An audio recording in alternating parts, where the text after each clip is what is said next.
Can dermal filler lumps and bumps be corrected? If you've ever wondered whether those little lumps or bumps after a filler treatment can be fixed, you're not alone.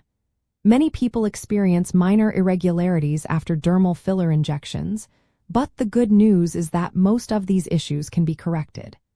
The key is understanding what causes these bumps and knowing the available options for treatment. Lumps and bumps can happen for several reasons.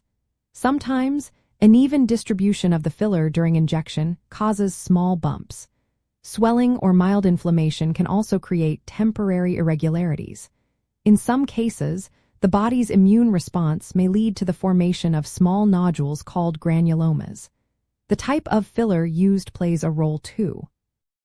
For example, hyaluronic acid fillers are more easily reversible because they can be dissolved with an enzyme called hyaluronidase.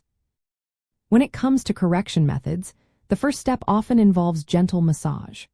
Light, circular motions with clean fingers can help smooth out minor lumps, especially if done within the first few days or weeks after injection. If the bump is caused by excess filler or uneven placement, hyaluronidase injections can be used to dissolve the hyaluronic acid filler quickly, often within minutes. This is a common and safe method for correcting overfilled areas or unwanted bumps in hyaluronic acid-based treatments. In cases where inflammation or swelling is the culprit, steroid injections may be considered to reduce the immune response. However, these should be used cautiously because they can sometimes cause side effects like tissue thinning.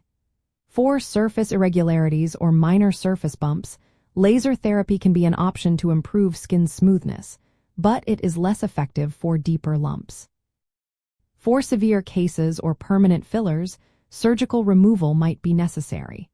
This involves making a small incision to access and remove the filler material. Surgery carries risks like scarring or skin irregularities, so it is usually considered only when other options are not suitable. Preventing lumps and bumps starts with choosing an experienced provider who uses proper techniques, such as cannulas or precise injection methods, to ensure even filler placement. Following post-treatment care instructions is also important. Avoiding alcohol, vigorous exercise, or makeup for a few days after treatment can help reduce the risk of complications. In summary, most lumps and bumps caused by dermal fillers are not permanent and can be corrected with appropriate medical treatments. It is essential to consult a qualified healthcare professional to evaluate your specific situation and determine the best course of action. Remember, individual responses vary and personalized advice is always the safest approach.